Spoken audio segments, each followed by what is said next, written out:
Recorded.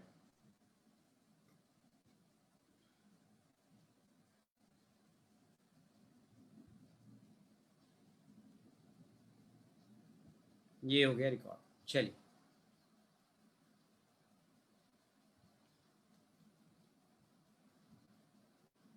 तो मैंने आपको बताया कि ये तत्र तल हृदय इंद्र वस्ति गुद स्तन रोहित मांस मरमाणी, यानी ईश्वर के ऐसे घर जहां पर मांस धातु की प्रधानता है। तो ये कैसे हैं? ये मांस मर्म है। भगवान भी रहते हैं अपने स्थान पे, तो वहां पे घर में किसी चीज की प्रधानता तो रहती है ना, तो ये वहां पे मांस की प्रधानता है।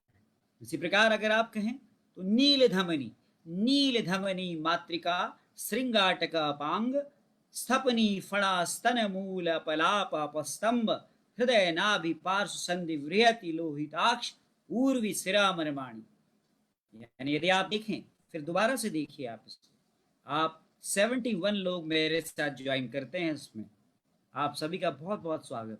नील धमनी मातृका श्रृंगाटक पांग स्थपनी फणा स्तन मूल अपलाप अपस्तंभ हृदय नाभि पार्श्व संधि वृहति लोहिताक्ष ऊर्वी सिरा मरमाणी। आपको बिल्कुल याद करने की जरूरत नहीं है। ये भगवान के घर हैं। ये किससे बने हैं? ये सिराओं से बने हैं। तो नीला धमनी मातृका, मातृकाएं, मातृकाएं 8 होती हैं। नील धमनी मातृका, श्रृंगाटक 4 होते हैं, अपांग 2 होते हैं, स्थपनी 1 होती है, फणा 2 होते हैं, स्तनमूल 2 होते हैं, अपलाप 2 होते हैं, अपस्तंभ 2 होते हैं, हृदय 1 होती है, नाभि 1 होती है, पार्श्व संधि रीनल एंगल पे 2 होती है, वृहति बहुत बड़ा एरिया कवर करती है, पीछे पीठ में होती है, लोहिताक्ष जिसकी आंख ही जो है वो कैसी है, वो बिल्कुल लोहित के समान है, लाल रक्त वाली है। और ऊर्वी, ये कैसे मर्म है? ये सिरा मर्म। दोबारा से रिपीट करता हूं, नील धमनी मातृका श्रृंगाटक अपांग स्थपनी फणा स्तन मूल अपलाप अपस्तंभ हृदय नाभि पार्श्व संधि लोहिताक्ष ऊर्वी सिरा मरमा। लिख लीजिए आप इसको, जस्ट राइट डाउन इट। ये कैसे हैं? ये सिराओं सिराओं से बने हुए घर में भगवान रहते हैं, यानी ये सिरा मर्म है ना। तो जानना जरूरी है, क्योंकि जब आप पढ़ेंगे आगे तो आपको समझ में आएगा कि भाई ये डेलिकेट है, ये नाजुक है, ये ईश्वर यहाँ रहते हैं, ये डेलिकेट घर है। ये आपको तभी समझ में आएगा जब आप इस बात को समझेंगे। तो आपको ये शिरा मर्म है, लिख लो आप, नील धमनी मातृका श्रृंगाटक पांग स्थपनी फणा स्तन मूल अपलाप अपस्तंभ हृदय नाभि पार्श्व संधि वृहति लोहिताक्ष ऊर्वी सिरा मरमाण। ठीक है, क्लियर? याद हो गया आपको? नोट नहीं किया आपने यहाँ पे? Just note down it, chat box में आप लिखिए। चलिए, चैट बॉक्स आपका कोना है, इस पर जितना आप लिखेंगे, यस इधर पे भी लिखेंगे, अपनी क्षिप्र मर्म को चलाएंगे, ज़्यादा अच्छा रहेगा। आपने कागज़ में नोट किया, चलिए ठीक है, मैं मान लेता हूँ उसको। तो नील धमनी मातृका श्रृंगाटक अपांग स्थपनी फणा स्तन मूल अपलाप अपस्तंभ हृदय नाभि पार्श्व संधि बृहति लोहिताक्ष ऊर्वी सिरा मरवाणी। ठीक है ना? चलिए, आप काफ़ी लोग जुड़े हैं मेरे साथ, 76 और सुबह 33 के आसपास। मुझे उम्मीद है कि आप लगभग 100 के आसपास हैं मेरे साथ। चलिए, ये मेरी ऊर्जा को बढ़ाता है। ये लगातार 7वां बैच है आपका, और 7वें बैच में यदि कैलकुलेट किया जाए तो मैंने अब तक 500 डॉक्टर्स को बिगिनर्स और लर्निंग जो बेसिक्स है उसकी ट्रेनिंग में दे चुका हूँ।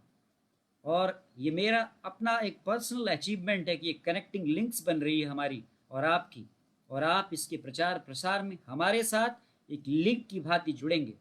तो आपने लिखा चैट बॉक्स में, वेरी नाइस। मिताली जी, प्रीति जी, ज्योति जी, सब ने आपने लिखा, बहुत बहुत धन्यवाद आपका, थैंक यू। तो आगे चलते हैं। ये हमने कौन सा मर्म जाना? ये सिरा मर्म जाना। अब आप भूलेंगे नहीं कि कौन से घर में रहते हैं भगवान। ये सिरा वाले घर में रहते हैं। इससे पहले जो पढ़ा था वो मांस वाले घर में रहते हैं। मैं आपको ऐसा कंसेप्ट दूंगा कि जो आज तक आपके सारे कॉन्सेप्ट्स को बदल देगा। ये कॉन्सेप्ट्स किसी ने नहीं दिया होगा कि यहाँ भगवान रहते हैं, नहीं, ये कॉन्सेप्ट पहली बार मिला होगा आपको।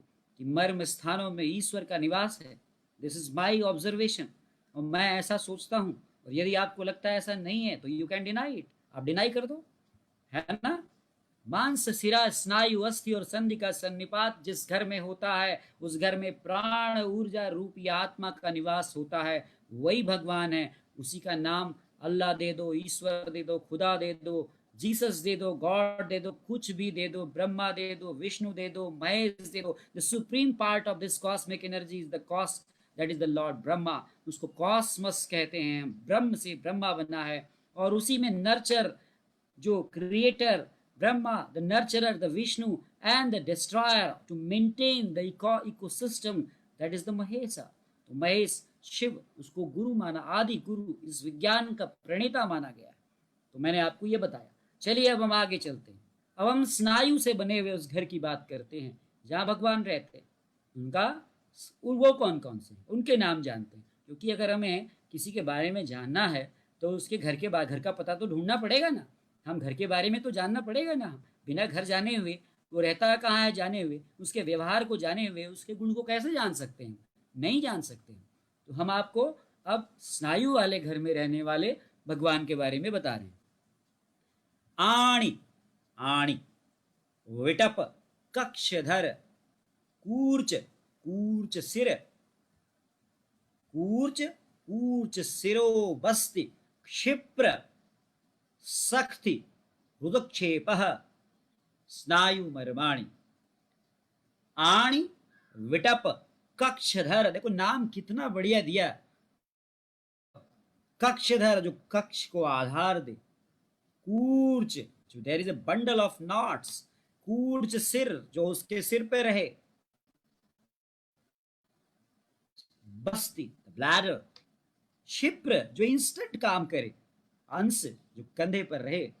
क्षिप्र अंश। विधुरो, दो विधुर। उत्क्षेप, ये स्नायु मर्म है। लिख लो आप कौन कौन से हो गए। आणी, विटप, कक्षधर, कूर्च, कूर्च सिर, बस्ती, क्षिप्र अंश, विधुर, उत्क्षेप, स्नायु मर्म। ये स्नायु वाले बने हुए घर में रहने वाले भगवान का घर है। ये वो स्थान है जहाँ स्नायु ज्यादा प्रेजेंट है ना। समझ में आ रही है बात मेरी आपको? ये ऐसा बोरिंग वाला सब्जेक्ट इतने इंटरेस्ट से आप पढ़ते हो। बताओ, 100 लोग मेरे साथ जुड़े हुए हो, हमारी कहाँ औकात की आपको जोड़ने की। महाराष्ट्र, गुजरात, छत्तीसगढ़, सारे प्रांत के लोग मेरे से लगातार जुड़ते हैं। नहीं तो आपको कुछ न कुछ लगता है ना, कुछ न कुछ आपके अंदर कुछ स्पिरिचुअल थॉट्स में डालने में सफल होता हूँ, इसीलिए आप मेरे साथ जुड़ते हो। चलिए अब हम जानते हैं कि ऐसे घर जहाँ अस्थि ज्यादा है, अस्थि ज्यादा है, बोन्स ज्यादा हैं, वो कैसे घर हैं? तो कटिक तरुण, कटिक तरुण, कितना बढ़िया नाम दिया है। देखो आप आनंद लेके पढ़ो ना तो आपको विषय इतना आसान लगता है। मेरे पास नाड़ी सीखने के लिए लोग आते हैं। क्यों आते हैं? सरलता, विषय को सरलता से समझाना। ये आपको, आपके अंदर ये चीज आ गई ना, ये कला, तो फिर आपको कुछ भी समझने और समझाने की जरूरत नहीं है। तो अभी बताया मैंने अस्थि, कटिक तरुण। कटिक तरुण का अर्थ ऐसा ऐसा स्थान, ऐसा जगह जहां तरुणाई से जुड़ा हुआ हो, जो युवा रखता हो, तो वो अस्थि से बना हुआ घर है जहां कटिक तरुण नाम के भगवान रहते हैं, नितंब नाम के भगवान रहते हैं, अंश फलक नाम के भगवान रहते हैं, शंख नाम के भगवान रहते हैं। ये कैसे मर्म है? ये अस्थि मर्म है। यानी कि कटिक तरुण, नितंब, अंश फलक, शंख, ये सभी अस्थि रूपी घर में बैठने वाले भगवान के स्थान हैं। हाँ ठीक है। आणी, विटप, कक्षधर, कूर्च, कूर्च सिर, बस्ति, क्षिप्र अंश, विदुर, उत्क्षेप, कटिक तरुण, नितंब, अंश फलक, शंख, अस्थि मर्माणी। Very nice. चेतन मधुलकर जी, कशिश शाह जी, ज्योति जी, प्रीति जी, सचिन शर्मा जी, सुनंदा चतुर्वेदी जी, सबको बहुत बहुत बहुत बहुत बढ़िया। आप बहुत इंटरेक्शन में हैं, कितना बढ़िया आपको मजा आ रहा है। देखिए तो आपने जाना ये कैसे मर्म है, ये अस्थि मर्म है। बोन प्रिडोमिनेंट घर में बैठे हुए भगवान है ये। लेकिन वहां क्या बताया सुश्रुत ने? बोला कि यदि इधर पे इंजरी करोगे, इधर पे इंजरी करोगे, इस घर को तोड़ोगे, इस घर को नुकसान पहुंचाओगे, तो मज्जा मिश्रित रक्त जो है वो बाहर आएगा और पेन होगा। ये बताया महर्षि सुश्रुत ने। ये बताया, ये नहीं बताया कि ये कटिक तरुण ये काम करेगा, ये आपको शंख ये काम करेगा, ये जो है आपको नितंब ये काम करेगा, ये अंश फलक ये काम करेगा, ये नहीं बताया। बताया क्या, यहाँ पे घर को तोड़ोगे ना तो जो है मज्जा मिश्रित रक्त स्रवित होगा और वेदना होगी, क्योंकि ही वॉज अ सर्जन, उनको इतने से ही मतलब था। तो नाम क्यों दिया कटिक तरुण? प्रश्न ये आता है, नाम क्यों दिया उस मर्म का अंशफलक? प्रश्न ये आता है। तो ये आपको सोचना है, आपको समझना है, ये भगवान के नाम ऐसे क्यों दिए गए कि वो कटिक को तरुणाई लाएं, वो पेल्विक रीजन को युवा बनाएं, ऐसा नाम क्यों दिया गया? तो कुछ न कुछ उसके पीछे लॉजिक था, और वही लॉजिक आपको हम आगे बताएंगे सचिन शर्मा जी। जी हाँ, युवा अवस्था। आगे देखते हैं, संधि मर्म, जो ज्वाइंट पे रहते हैं, ऐसे भगवान जो ज्वाइंट पे रहते हैं, जो संधियों में रहते हैं, वो कौन से? जानु कूर पर संधि, जानु कूर पर सीमंत। बताओ, सीमंत, सीमेंट का मतलब क्या होता है? What is the meaning of cement? Cement का मतलब बताइए आप, what is the meaning of cement? Cement से सीमंत बना है, अंग्रेजी का शब्द सीमेंट, जोड़ना, कनेक्ट करना। नहीं सचिन जी, संघात करना, जोड़ना, ज्वाइंट करना। देखो नाम दिया सीमंत, पर बोला नहीं इसका क्वालिटी, ये नहीं बताया क्वालिटीज। ये तो आपको समझना है कि उसका काम कनेक्ट करना है। सीमंत, तो जानु कूर पर सीमंत, अधिपति। अधिपति, क्या नाम जरूरत थी अधिपति देने? भाई वो रहते हैं संधि में, तो नाम अधिपति क्यों देना था? राजा, king, the governor, the supreme power, the governance, the king, the ruler, राजा, तो अधिपति, अधिपति नाम दिया। गुल्फ, गुल्फ, मणिबंध, मणि और बंध, क्यों नाम देने की जरूरत थी? मणिबंध क्यों दिया नाम? मणिबंध, मणि को बांधने वाला, मणि को बांधने वाला, वो ऐसा भगवान। कुकुंदर, कुकुंदर, आवर्त, आवर्त, क्रिकाटिका, क्रिकाटिका, क्रिकाटिका, एक अस्थि, क्रिक प्लस आटिका, ऐसी अस्थि जो एलेंटो ऑक्सीपिटल ज्वाइंट पर स्थित है, क्रिकाटिका, जिसकी आघात से चल मूर्धा होती है, ये बताया। पर ये नहीं बताया कि उसका क्या लाभ है। वो संधि मर्म है, ऐसा भगवान जिसका नाम क्रिकाटिका है। ये सारे संधि पर, संधि रूपी घर में रहते हैं। ये कहाँ रहते हैं? संधि रूपी घर में रहते हैं, संधि से बने हुए घर में रहते हैं। जानु कूर पर सीमंत, अधिपति, गुल्फ, मणिबंध, कुकुंदर, आवर्त, क्रिकाटिका, संधि मर्म। ऐसे पढ़ो कि आपको विषय ऐसे लगे कि पढ़ने की किताब। मुझसे पूछते हैं कि मर्म विज्ञान के लिए कौन सी, कोई नहीं पूछता मेरी क्लास में, सारे यहाँ से किताब लिखने वाले बन जाते हैं। ऐसे पढ़ते हैं कि विषय इतना सरल और इतना ग्राही बन जाता है कि आप सब इस कॉम्प्लेक्स विषय को सरलता से पढ़ करके एक प्रकार से आप इसके निष्णात, आप चिकित्सक बन जाते हो। यही मेरा काम है, जो मैं आपको 20-22 दिन तक देता हूँ, लगातार अपनी एनर्जी से आपको एनर्जाइज करता हूँ। यही एक कारण है, इसीलिए आप जुड़ते हो।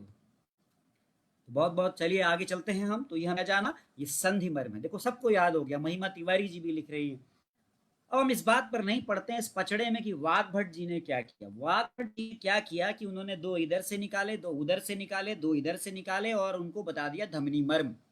नहीं, तो उन्होंने धमनी मर्म बता दिया, पर बात वही थी। उनके हिसाब से भी काउंटिंग 107 मर्म ही आते हैं।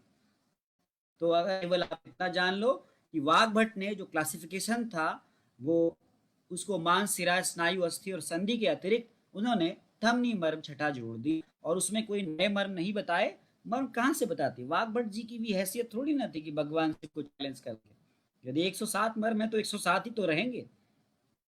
नहीं, लॉर्ड है, the great God, the creator of this universe. इसको चेंज करने की क्षमता किसमें है? किसी में भी। तो एक इधर दो से निकाला, दो उधर से निकाला और जोड़ के एक अतिरिक्त बता दिया छठा है।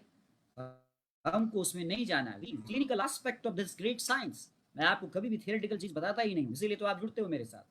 तो हमने आपको ये बताया। अब आप आगे चलते हैं। चलिए साहब, ये बात तो आपने सही कही। अब आप पूछेंगे, मैं आपको एक संदर्भ देता हूँ, ये जो इतनी बातें कही आप उससे शायद डिनाई कर जाएं।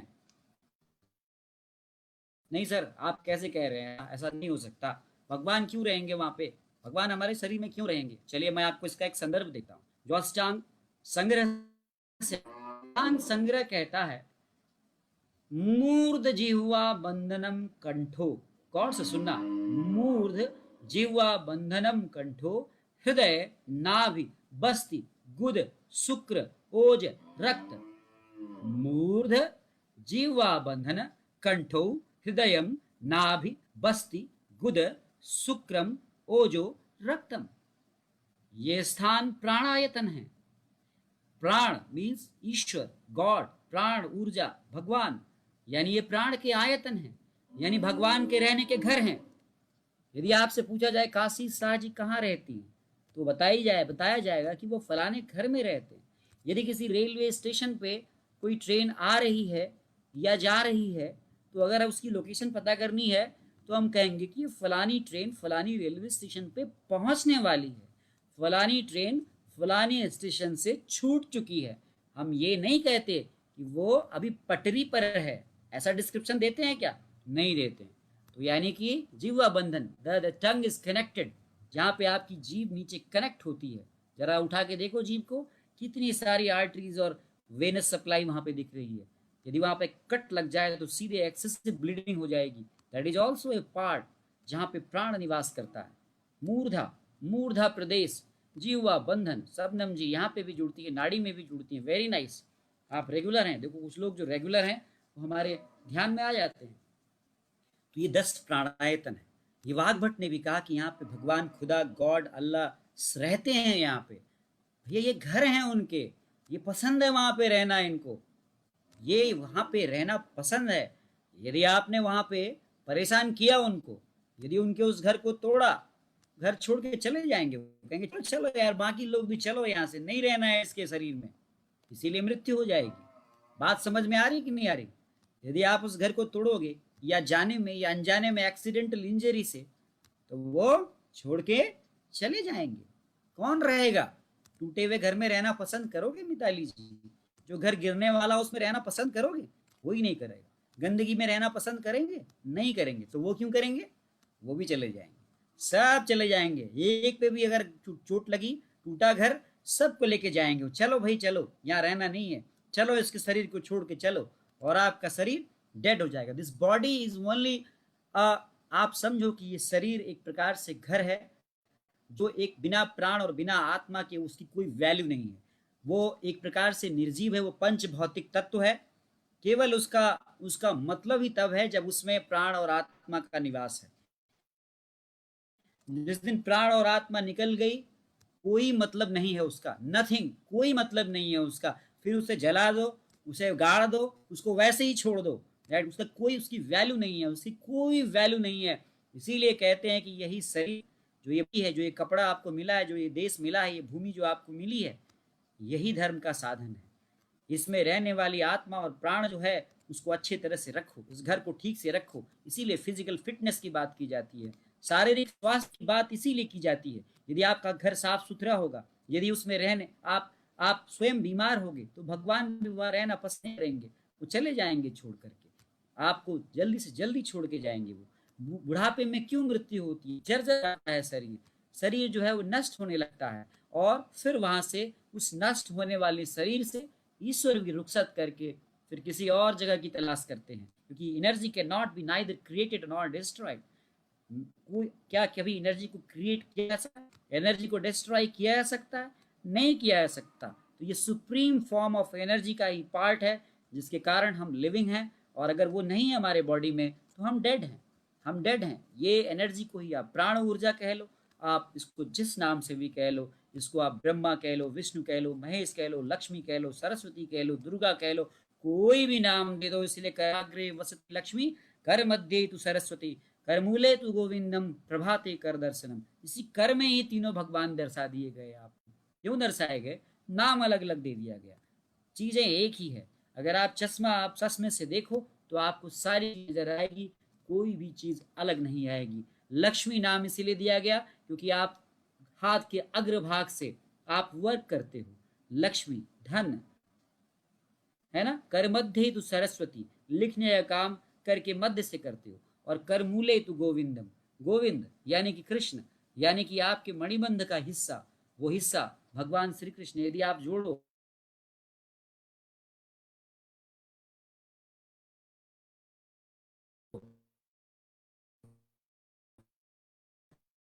तो वहां से आपकी भावनाएं, वहां से आपके वेग अभी आयतन है, यानी कौन कौन से, तो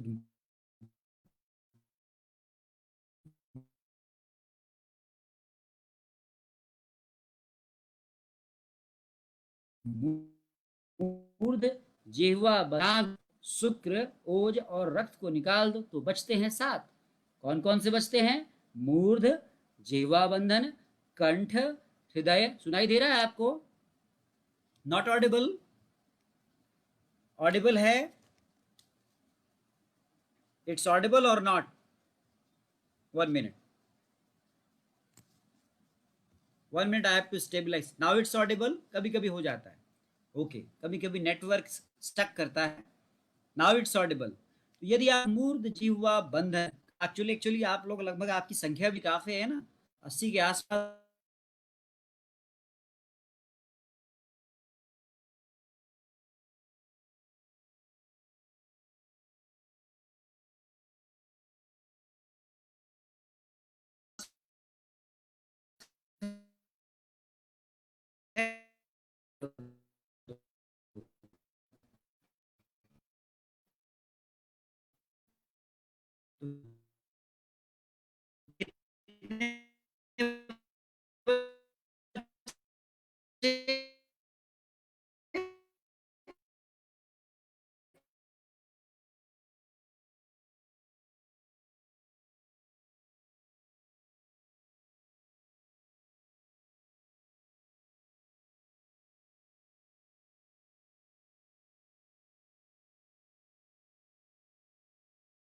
चलिए, आई एम ऑडिबल नाउ।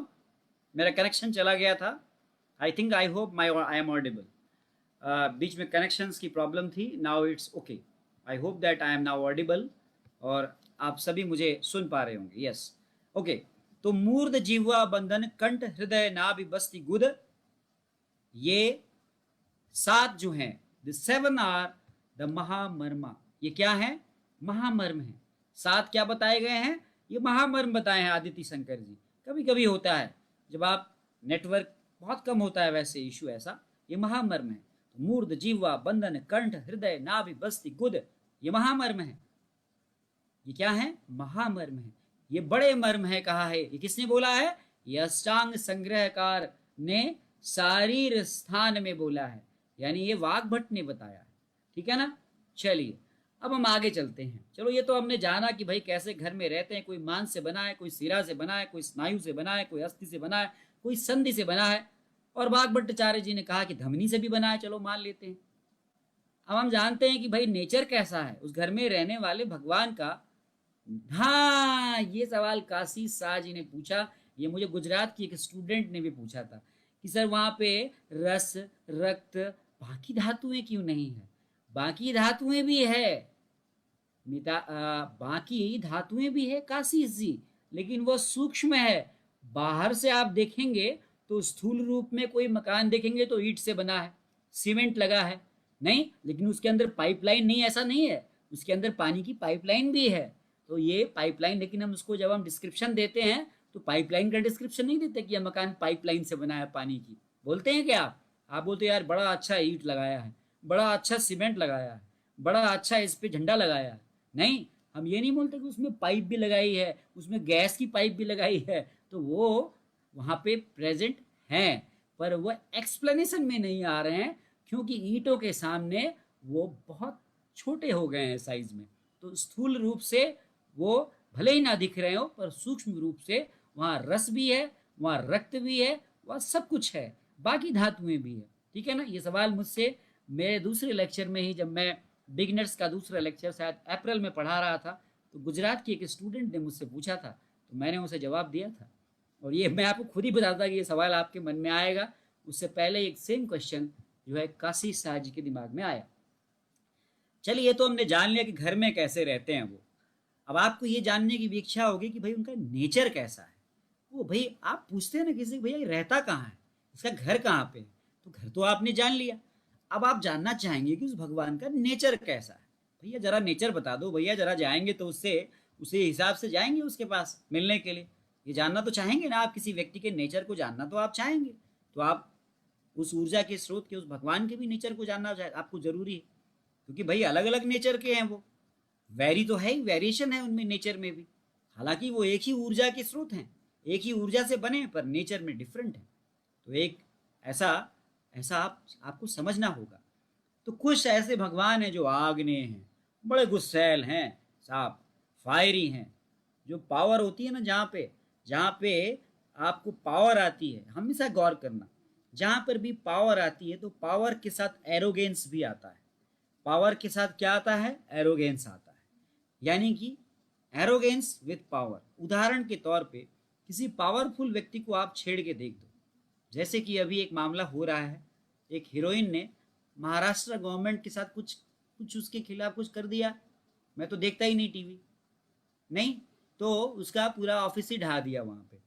हुआ ना? तो एरोगेंस आया ना, पावर के साथ एरोगेंस आया, आया कि नहीं आया? पर यदि उसको साध लो आप, तो एरोगेंस क्या होगा? वो आपके काम को कराने में भी सहायता दे सकता है। तो ऐसे मर्म हमेशा ध्यान रखना, जो practically what ever thing is going outside, that is also happening in your body.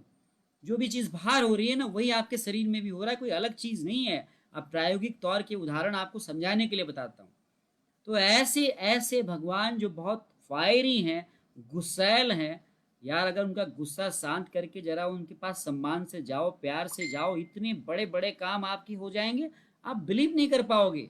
तो आप केवल उनके गुस्से को ही देख रहे हो, आप ये भी तो देखो कि उनकी पॉजिटिविटी क्या है। वो अगर खुश हो गए तो क्या क्या दे देंगे आपको। तो ऐसे ऐसे 19 हैं, 19, उनका नाम याद रख लो। कितने हैं? यस, पिंड ते ब्रह्मांड। जैसा पिंड हमारा शरीर है, वैसा ही बाहर है, और जैसा बाहर है वैसा ही शरीर है। हमारा ये शरीर उस ब्रह्मांड की मिनिएचर रिप्लिका है, वो एक कार्बन कॉपी है। 19 सब बड़े फायरी नेचर के हैं। तो नाम जान लो उनका कौन कौन है। गुदा, गुदा एक, गुदा एक, गुस्सैल मरमा। मिताली संचेती जी ने गुस्सैल लिखा, बिल्कुल सही लिखा। समझने का तरीका है ना? तो बता मत देना किसी को गुस्सैल होते हैं, ठीक है? वो तो मैं आपको समझा रहा हूँ और आप उसको जो है पिक कर रहे हो। हम तो पिक कराने का तरीका है ना मेरा पढ़ाने का ये। आग्नेय हैं, गुस्सैल हैं, फायरी हैं, वो फायर हो जाते हैं बहुत जल्दी वो। तो ऐसे 19 हैं। गुदा एक, उसके ऊपर आ जाओ बस्ती। चलो नीचे से चलते हैं। गुदा एक, फिर उसके ऊपर आ जाओ बस्ती एक, फिर उसके ऊपर नाभि एक, फिर उसके ऊपर हृदय एक, फिर उसके ऊपर यहाँ पे कंठ की मात्रिकाएं, या 8 होती है मात्रिकाएं, मात्रिकाएं 8। फिर उसके ऊपर आ जाओ शंख 2, फिर उसके बाद आप आ जाओ यहाँ 4 श्रृंगाटक, और फिर उसके बाद किसकी बात करें? दोबारा रिपीट करें। गुदा एक, नीचे से चलो, गुदा एक, बस्ती एक, नाभि एक, हृदय एक, गर्दन में मात्रिकाएं 8, उसके बाद शंख 2, श्रृंगाटक 4, श्रृंगाटक 4। अब जो सबसे ऊपर बैठा है, सबसे ऊपर कौन बैठता है? नई दिल्ली के तख्त पर कौन बैठता है? नई दिल्ली की पर किसका राज होता है? जो चुन कर जाता है, जो राज करता है। यस, सचिन शर्मा जी ने बता दिया। तो सबसे टॉप पे बैठा है कि नहीं बैठा है? उसका नाम देखो, और नाम भी दे रखा। नाम क्या दे रखा उसका? अधिपति। यानी पूरे बॉडी पे जिसका आधिपत्य हो। देखो नाम, नाम देखो ना आप उसका, अधिपति। यानी कि पूरे शरीर पर जिसका आधिपत्य हो, रूल करता हो। तो वो फायरी नहीं होगा क्या? तो फायरी तो होगा ही होगा। तो गुदा, बस्ती, नाभि, हृदय, मात्रिका, 8 मात्रिका, 2 शंख, 4 श्रृंगाटक और 1 अधिपति। चंद्रकांत जी बताते हैं ये आग्नेय स्वभाव के। तो हमेशा याद रखना कि यदि आग्नेय होंगे ना, पावरफुल होंगे और एग्रेसिव होंगे, तो यदि आप उसके घर को छेड़ोगे ना ज्योति जी, अगर आप उसके घर को छेड़ोगे, वो चले जाएंगे छोड़ के आपको, और आपके साथ साथ उन अपने साथ साथ औरों को भी ले जाएंगे। इसीलिए क्या कहा गया उनको, सद्य प्राण हर, आपके शरीर को तत्काल छोड़ के जाएंगे, इतने गुस्सैल हैं वो। समझ में आई? गुस्से का रिलेशन समझ में आया छोड़ के जाने से?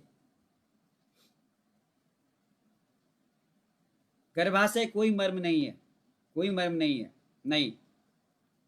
यस, वो गुस्से से छोड़ के तुरंत चले जाएंगे, और आप एक निर्जीव शरीर के रूप में आपका शरीर रह जाएगा। तो जहाँ पावर है, जहाँ एग्रेशन है, वहाँ पे आपने उसको बहुत टैक्टिकली डील करना है।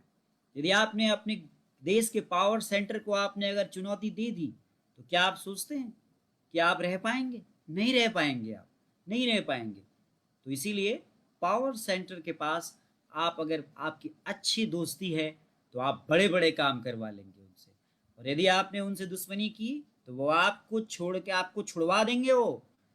तो यहाँ पे या तो आपको छोड़ के चले जाएंगे, और या आपको छुड़वा देंगे, दो ही चीज़ें हैं। तो ये यहाँ पे आपको छोड़ के चले जाते हैं, आपकी जो बॉडी है, मटेरियलिस्टिक बॉडी, उसको वो छोड़ के चले जाते हैं। तो ये 19 है, 19 है ऐसे।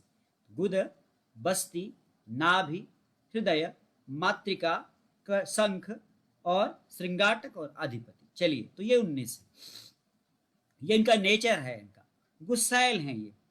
11 जो हैं वो मोबाइल हैं, वो जो है वो घूमते फिरते रहते हैं, उनके नेचर में ही घूमना फिरना है। वो कौन कौन से हैं? वो कूर्च सिर, नाम देखो कितना बढ़िया है, कूर्च सिर 4, कूर्च सिर 4, मणिबंध 2, गुल्फ 2, उत्क्षेप 2 और स्थपनी 1। ये कैसे हैं? ये वायव्य स्वभाव के हैं, ये इनकी मोबिलिटी इनका गुण है, यानी कि ये चलायमान रहते हैं। समझ रहे हैं आप मेरी बात को? वायु महाभूत प्रधान है, मोबिलिटी है इनमें। कूर्च सिर, मणिबंध, गुल्फ, उत्क्षेप, स्थपनी, ये मोबाइल हैं, 11 हैं। कूर्च सिर 4, मणिबंध 2, गुल्फ 2, उत्क्षेप 2, स्थपनी 1। बात समझ में आई मेरी? ये कैसे हैं? ये ऐसे नेचर के हैं, इनका नेचर कैसा है? वायु महाभूत प्रधान नेचर है इनका। इनका नेचर कैसा है? वायु महाभूत प्रधान नेचर है इनका, यानी कि ये अपने गुणों से वायु वायु तत्व को प्रिडोमिनेटली अपने अंदर रखते हैं। This is the qualities of these Marma points. ठीक है ना? यही मैं आपको बता रहा हूँ, और यही मैं आपको समझाने का प्रयास कर रहा हूँ। ठीक है ना? This is the excellent science. मेरे से आप लोगों का जुड़ने का कारण क्या है? आप मेरे से जो 100 लोग रोज जुड़ते हैं और मेरे से पढ़ते हैं, ये कारण ही यही है कि आपको मैं इस तरह से इस ज्ञान को देता हूँ। This is divine knowledge. Those जिनके पास, देखो हमारे साथ कई इंक्वायरीज आती हैं, मेरे पास इतनी इंक्वायरीज आती है कि मैं तो फ़ोन भी अटेंड नहीं करता, पर वही लोग इस डिवाइन नॉलेज को लेने के एलिजिबल होते हैं जिनके पास वो सब ईश्वर जो है उनके लिए पॉजिटिविटी क्रिएट करता है, वही इस नॉलेज को ले पाते हैं। तो ये बहुत ही इंपॉर्टेंट साइंस है। This is a very very important science. Now come to the next one. कुछ ऐसे हैं जो हम्बल हैं, जो जेंटल हैं, नहीं तो ये कैसे हैं? दर्द वाले भी हैं, रुझा कर बता दिया। कुछ बहुत जेंटल हैं, सॉफ्ट स्पोकन हैं, ऐसे भी हैं, और ज़्यादातर ऐसे ही लोग हैं, ज़्यादातर ऐसे ही भगवान हैं। 44 जो हैं वो बहुत जेंटल हैं, बहुत सॉफ्ट स्पोकन हैं, बहुत ही जेंटल हैं। यस, और कौन कौन है वो? कूर्च 4, कूर पर 2, आणी 2, ठीक है, आणी 2 नहीं, आणी 4, 2 अपर में 2 लोअर में, आणी 4, उर्वी 4, लोहिताक्ष, देखो नाम कितना बढ़िया है, लोहिताक्ष। और कैसे हैं? जेंटल हैं, विनम्र हैं। हमारे सुबह की बैच में एक डॉक्टर विनम्र हैं, बार बार मैं उनको विनम्र करता था। कूर्च 4, मिताली जी, कूर्च 4, कूर पर 2, आणी 4, उर्वी 4, लोहिताक्ष 4, कक्षधर दो, जानू दो, विटप दो, कुकुंदर दो, कुकुंदर दो, अंशफलक दो, अंशफलक दो, अंश दो, नील, नील, नीला, नीला बोलते हैं जिसको, वो चार, नीला चार, कृकाटिका दो, कृकाटिका दो, विधुर दो, फणा दो, अपांग दो, आवर्त, आवर्त दो। ये सारे विनम्र हैं, ये सारे सॉफ्ट स्पोकन हैं, ये सारे जेंटल हैं। नहीं, ये कैसे हैं? ये जेंटल हैं, तो विनम्र हैं। तो क्या नुकसान करेंगे आपका? नहीं करेंगे ना नुकसान। आप जाओ ना विनम्रता से, अभी नुकसान नहीं करेंगे आपका।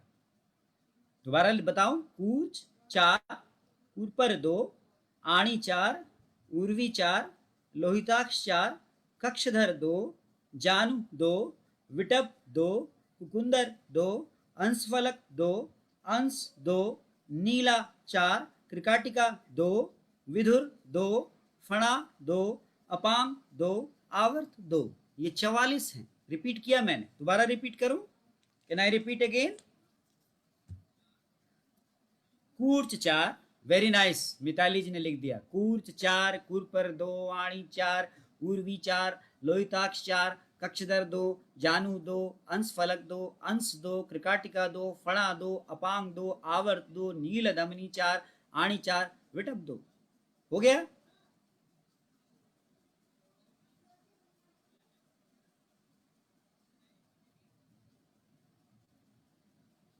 ठीक है ना? दोबारा रिपीट करूं? फिर करूं? 44 हैं। देखो कैलकुलेशन में 44 आया नहीं आया? देखो आप, कूर्च चार, कुरपर दो, आणी चार, ऊर्वी चार, लोहिताक्ष चार, कक्षधर दो, जानू दो, विटप दो, कुकुंदर दो, अंशफलक दो, अंश दो, नीलधमनी दो, नीलधमनी चार, त्रिकाटिका दो, विधुर दो, फणा दो, अपांग दो और आवर्त दो। आ गया ना 44? ये 44 ऐसे भगवान हैं जो हम्बल और जेंटल हैं, जो सौम्य स्वभाव के हैं, जो बहुत ही अच्छे नेचर के हैं, जो बड़ा आपको बहुत जेंटली, आप इनके पास जाओ, ये बहुत जेंटली बिहेव करेंगे। और अधिकांश तो 44 तो जेंटली ही बिहेव करने वाले हैं। नहीं, ठीक है ना? 44 जो मैक्सिमम संख्या है वो तो जेंटल लोगों की है। फायरी तो बहुत कम है, 19 फायरी हैं, 11 मोबाइल हैं।